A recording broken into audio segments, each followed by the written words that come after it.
The chair now calls Ware Wendell to testify. Sorry about that.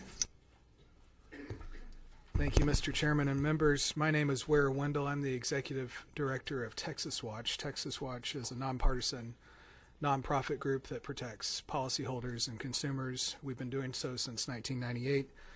I've been privileged to appear before this body many times through the years, but this is my first time this session, so appreciate the opportunity and your attention to this really important bill, which we are strongly in support of. We support House Bill 915 by Representative Ed Thompson. This bill really gets to the heart of a couple of threshold questions for this committee. What is insurance? Where do we draw the baseline in this state? What falls below that, where you are no longer behaving in a financially responsible way under the law? I would submit to you that named driver policies fall below that line. They should not qualify as insurance in this state because they pose a danger to the public, and that danger has been demonstrated through the years. We have seen over the course of 13 years that these named driver policies often result in uncovered losses. And I want to get into the data with you in my brief remarks today. I know we've just reconvened and I won't keep you too long. TDI highlighted this issue for the legislature several sessions ago, but they're waiting on the legislature to make a judgment call as to whether these should qualify as insurance policies. Until the legislature makes that judgment call and says this doesn't qualify as insurance, they're going to keep approving these policies, and we're going to still be subject to the threat on our roadways. I want to walk through some of the TDI data. You have a handout from me. It's that infographic. TDI did a data call just a few years ago. Just a quick, I think there's a question. Yes. Yes, sir. You just mentioned safety on roadways. Yes, sir. I think you said it. Could you restate what you said, that last sentence? That these named driver policies pose a risk to our safety on the roadways. Okay, and how would not having these policies legitimized, continue to be legitimized as insurance, improve safety on roadways? It's a great question. It gets really to the heart of this issue. Okay. Really, the judgment call that you're being asked to make is, should we err on the side of covering household members or err on the side of not covering household members? Right now, with these named driver policies, too often we run into situations where household members are not covered. If you switched to a named driver exclusion policy, which is what Representative Thompson's bill would have us do, that would set the baseline for coverage in the state at a named driver exclusion policy. People could still exclude dangerous drivers in their household, but they know on the front end who's covered and who isn't covered. I think we've seen just through the course of all of this testimony that you've taken, this can be a complicated issue, especially for folks that aren't just thinking about that issue for an hour of their time. They're trying to get a policy and get on down the road. And too often people are caught by surprise. They think that household members are going to be covered. We've tried to disclose these policies. Our organization was in support of that policy reform, but the TDI data shows that too often people are caught without coverage. And so to answer your question very directly, I think people would move to the named driver exclusion policies. Yes, they may have to pay a little bit more for that, but we should spread that risk across a broader pool of named driver excluder policies. And we stand less of a risk at that point of getting hit with somebody who has the car keys and they have an insurance card in the glove box, but they're really not an insured driver. They're really an uninsured driver, and that happens too often. TDI found that there are 1.5 million of these policies in force right now, or 1.5 million vehicles are insured that way. That amounts to 8% of the marketplace. We went and pulled the complaint data for the companies. I should back up and say we submitted an open records request to TDI to see who the top writers were of these policies. And the companies fought us, but we got the information. We got the top 10 companies. And then I went, and each of you can do this, or you can have your staff do this. You can look up these companies on TDI's website, and you can see what the complaint numbers are for them. The top, and this is not a perfect measure, but it's the information that we have. The top writer of the policies in this state is ACCC Insurance. I believe you heard from them earlier today. The complaint ratio for that company is 3.9. The way that the complaint ratio works is a number of 1.0 is average for the marketplace. Their complaints are nearly 4 times the average. Old American is the second largest company. Their complaint ratio is 4.3. And American Access is number 3 in the market as of the time that they produced the documents to us. Their complaint ratio is 5.4. So 4 to 5 times the average number of complaints shows you that we've got a problem in this marketplace. I will tell you some of the other companies in the top 10. One had a complaint index of 45.6. Another had a complaint index of 51.6. We've got a lot of problems. Yes, sir. Representative Anderson, and then Representative. Why aren't those on your sheet? Just space. I'm more than happy to send that to the committee. I have an email right here that I've printed for myself, so I can send that to all of y'all if you'd like that information. Okay, I think that would be helpful. You can Yes, provide sir. to the committee. Representative? I just wanted to clarify when these complaint ratios, you're talking about like, say, ACCC, you're talking about that's the whole company, or is that just strictly these that have that policy?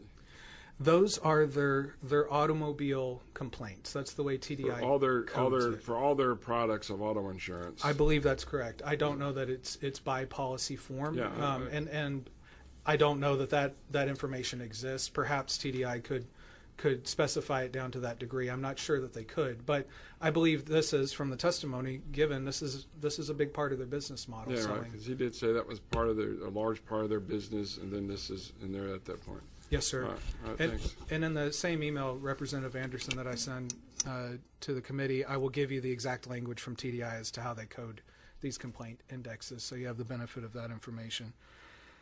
We've been talking a lot about this, but the confusion that's caused is that household members often are left behind here, and people expect their household members to be covered.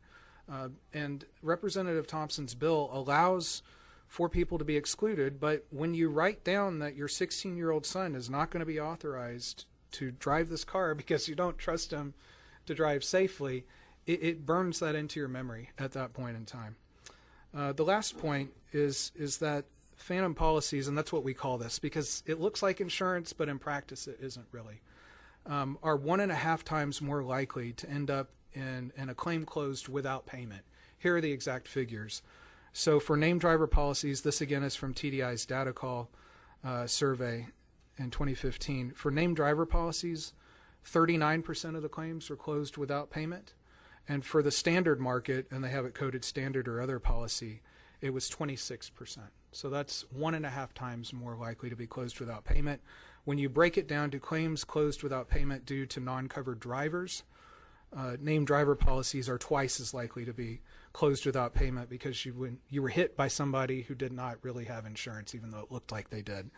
You heard that from Representative Thompson. The numbers are 9.7% versus 4.6% for excluded driver endorsement policies. We want to avoid the gaps in coverage that I heard Representative Oliverson allude to earlier. This comes down to transparency, knowing on the front end who isn't covered. That's the way people think of it typically. Like I said, we've tried to disclose these. These policies have been out in the marketplace for 13 years. We have a good body of data, and the data shows that these end up too often in uncovered losses. You've heard that the presence of these policies has driven down the uninsured motorist rate in the state. We've heard that. I would argue that it actually masks the uninsured motorist rate because one person has insured that vehicle and they can hold up an insurance card, and if you run the VIN number on that vehicle, it shows that it's an insured vehicle, but too often the person driving the car is not actually insured. That's the danger of these policies. I would submit that this body should err on the side of safety, responsibility, covering household members versus them getting caught in gaps in coverage. You heard Representative Thompson earlier say that insurance is a zero-sum game. I'm reminded similarly of Milton Friedman, who said there's no free lunch. And this comes down to responsibility. And yeah, you may need to pay a little bit more for your insurance, whether it's $7 more or what have you. But that's the cost of driving on our roads. With that, I'm happy to take any questions y'all may have. Yeah, I've got a question if it's okay. So does the law require the car to be insured, or does it require the person driving to make sure that there's liability insurance? Which way is it? The law requires the person driving. I mean, you insure the vehicle under the policy, but I believe it's the person. And I was unclear when I said that. I believe the verification of insurance is done based on the vehicles. TDI could correct me on that, but I think that the verification that we do is. You just talk about responsibility, and what I'm hearing is that we don't have responsible people that can decide for themselves what kind of policy they want, so we're going to mandate something. And if we're going to be in the mandate business, I just want to know what other things out there do we need to mandate in our policies so that they'll be better for people who don't have responsibility. At the beginning of my testimony, Mr. Chairman, I was talking about where the baseline is for insurance and what qualifies as insurance and what doesn't qualify. And the body of data for the 13 years that these policies have been out in the market has showed that these policies too often result in claims that are not paid, that are not covered. And what does that too often result in? So what's the number? They're 1.5 times more likely to be closed without payment. So this is from TDI. Named driver policies and are what closed. Percentage of that is out of the percentage of the numbers of insurance policies that are like this? So TDI did a data call in 2015, and they did a survey, and so these are the numbers from TDI. Named driver policies are closed without payment at a rate of 39%, and for the standard market, it's at 26%. So it's 1.5 times. Are you telling us 26% of standard? That seems awful high to me. So what do we need to do to address that issue? That's shocking. 26%? I mean, 39's high, but 26% are denied without coverage? That's the information that I have from TDI in front of me. Wow. Yes, sir. So, I mean, when we step back, it seemed like we have a much larger problem here than just the named driver policy. I think there's quite a bit. I want to make sure that I may be feigning surprise here. Sure. I want to make. So don't think, oh gosh, I should have gotten to file some bill. Well, I want to make sure that I don't put a point of order on this bill. I'll just say that I'm more than happy to discuss with you ideas outside of this room about how we can fix that. Right, and I didn't want you getting specifics. Yes, so sir. I was just wanted to find out what level of problem we have here. So you say that out of their data call, 39%? 39% are closed without payment. 39% of all of these policies. And then claims are closed. the claims are closed, and to be very specific, then they have, and I'm happy to send this to y'all as well in the same email, if TDI hasn't provided it already. They've also broken out claims closed without payment due to non-covered drivers. And so that percentage it's basically on a 2 times factor. So for the excluded driver endorsements, which is what you're being asked to move to and what we support as the baseline for auto coverage in the state. Right. Still allowing people to have basically low coverage policies, but they know who's not covered. That's 4.6% closed without payment due to the non-covered driver. 3% in a sense that the prior witness talked about. So those numbers are similar to his numbers. He said 3% had to do with your named driver issue. And that's his company. Your 4%, right? It appears to be. So we're talking about this bill addresses 4% of those 39%. Well, that's for the policies that are excluded driver endorsements. For the named driver policies, it's 9.7%.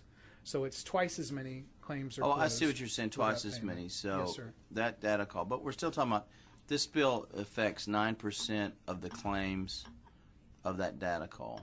Yes, that's right. 9%.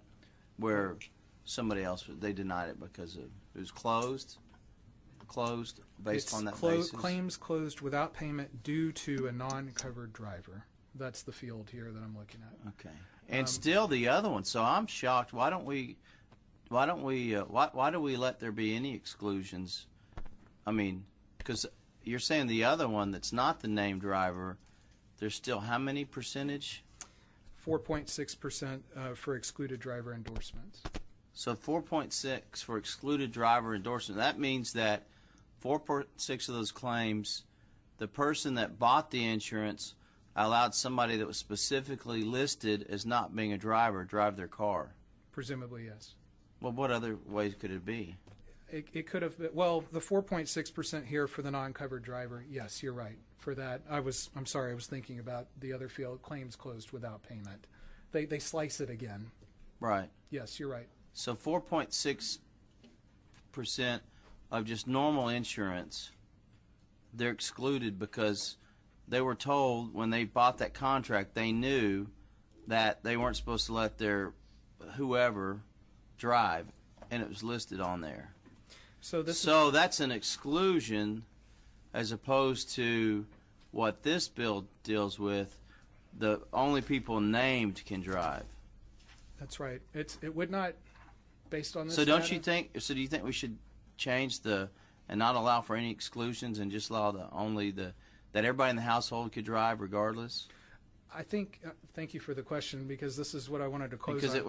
I'm just trying to be, I guess, as policy minded as possible. Because what's good in that situation, it doesn't sound like it would. I mean, surely it wouldn't cost the rest of us. Our premium shouldn't go up that much in that situation, would it? I think Representative Thompson's bill is a middle course here, because to your point that you just made, I mean, we could just have basically standard policies with very limited or no exclusions at all, but that may not serve a portion of this market that needs a lower cost policy. I think that by moving to a named driver exclusion policy, people know definitively, I said so-and-so can't drive this car, and this person, and we're less likely to be caught in a situation where you're hit by somebody who seems to have insurance, but when the dust settles, you figure out they were actually uninsured. It will not be a perfect system based upon this TDI information.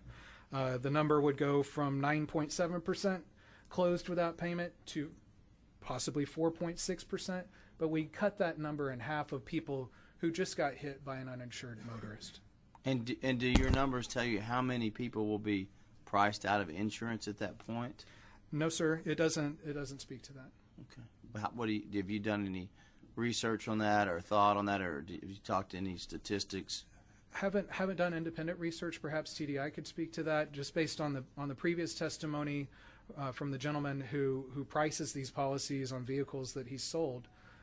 You may be looking at an increase of $7 to $9, and I don't think that's a huge price to pay to make sure that we're actually complying under the law and being financially responsible, which is what Chapter 601 of the Transportation Code requires of us as a condition of driving on Texas roads.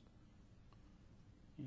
Of course, I guess we could go back and make it arrestable offense if you don't have insurance. Would you be in favor of that? I think that this bill strikes that middle course that I was talking about. So it's gonna solve our people not having insurance. You think it'll? So what is that amount? That what is that 4.6? I mean that 9.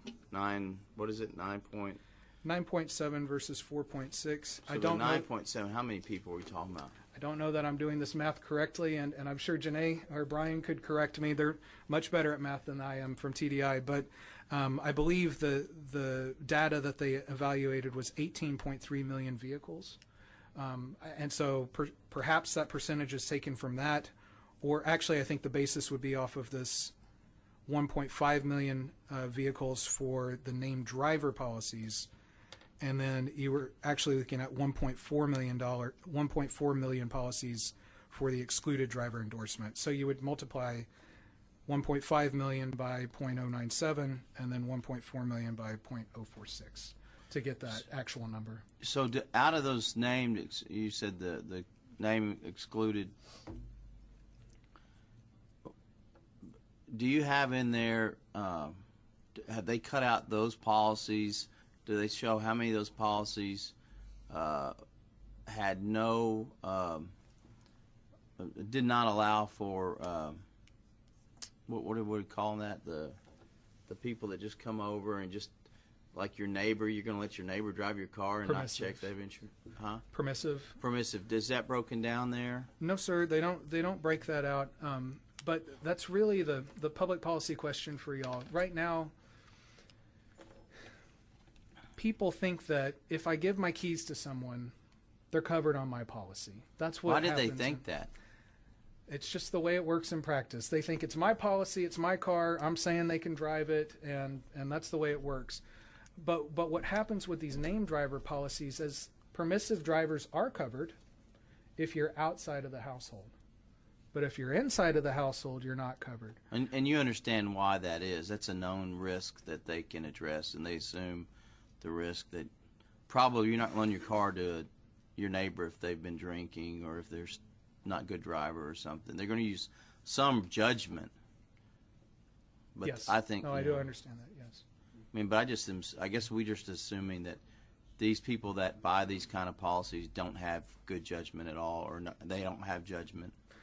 I wouldn't say that. I wouldn't like the sound of those words coming I don't out of like my the way mouth. that sound of it is either, but that's what that's the vibe I get. And I think what happens is people are pressed for time.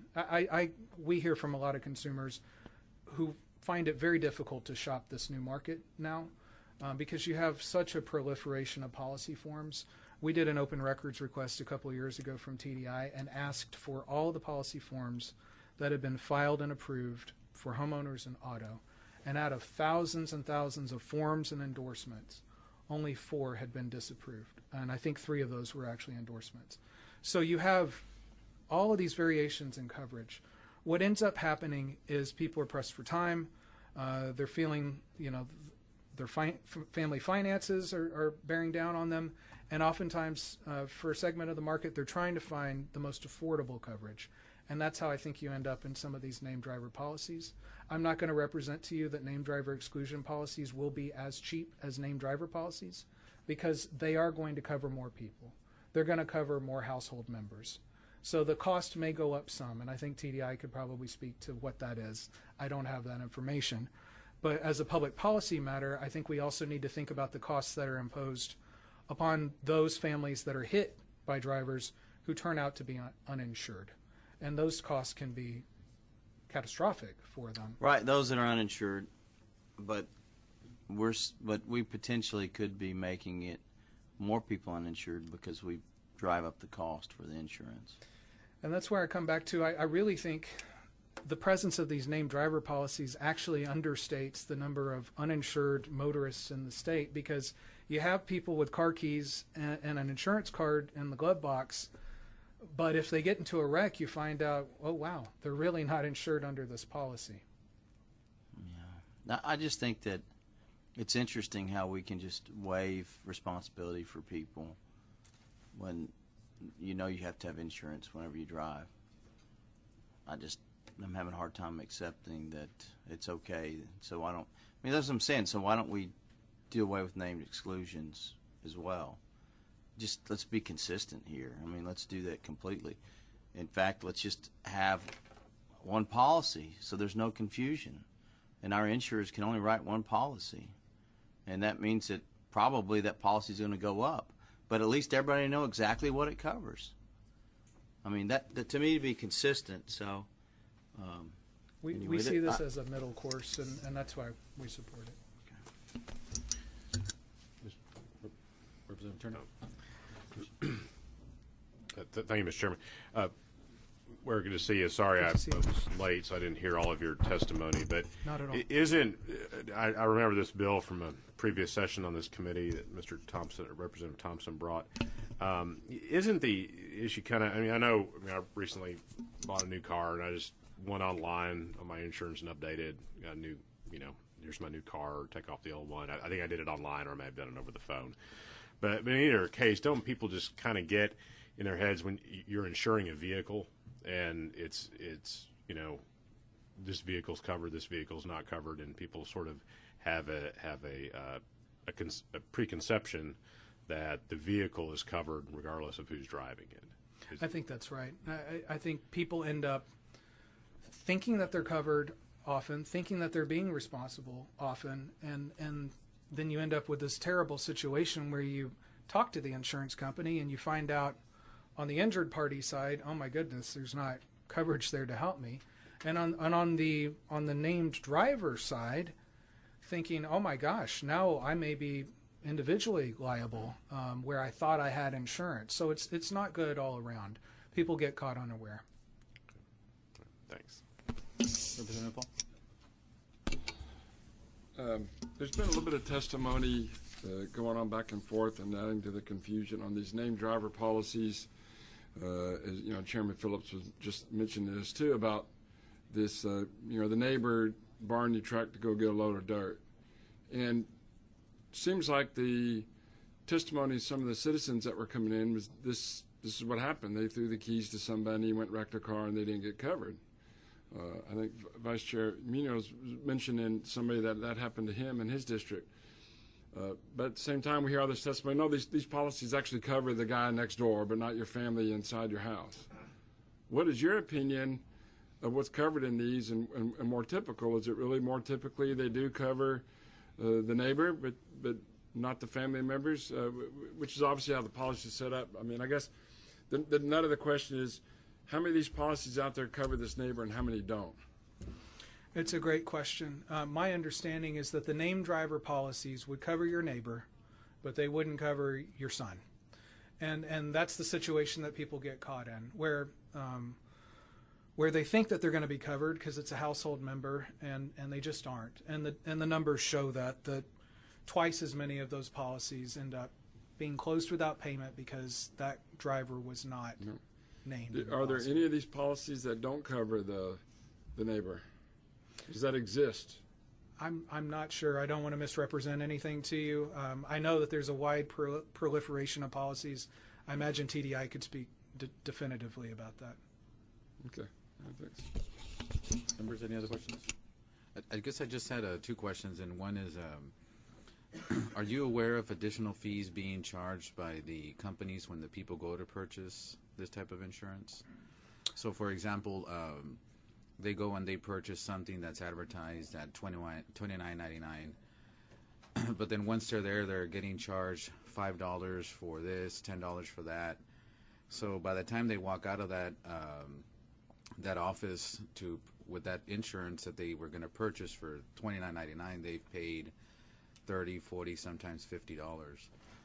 So I guess are you aware of that, or I've not heard that, but I'm concerned to hear that, and I'd be more than happy to talk further with you about it. Sure. We've all seen driving down the road, insurance $23 a month or what have you. But if that isn't the true cost, and people are, it's kind of a bait and switch, basically. Yeah, because I guess the question that I always have is, well, if they're walking out of the door paying those $40, $50, then they could have gotten a different type of policy from another company, because it's got to be based on the economics. That's right. Do you know where a majority of these policies are sold? I haven't seen a geographic distribution of them. TDI might be able to answer that specifically, or perhaps they can slice the data from this data call that they did in 2015. And then I guess, do you think it would be beneficial if the Attorney General would maybe give us an opinion whether or not these named driver policies would comply with the Transportation Code, Section 601? I do think that could be beneficial. We have, right now, I believe DPS has said that they comply. TDI is somewhat agnostic. They're waiting to hear from this legislative body, and as we all know, insurance is regulated at the state level under McCarran-Ferguson. But perhaps there could be additional clarification from the Attorney General. Right. Thank you. You mean NAIC hasn't told us what it is? All right. Any other questions for this witness? You're giving me flashbacks, Mr. Chairman, to when I was a consumer liaison at the NAIC. So, thank you all. Appreciate it.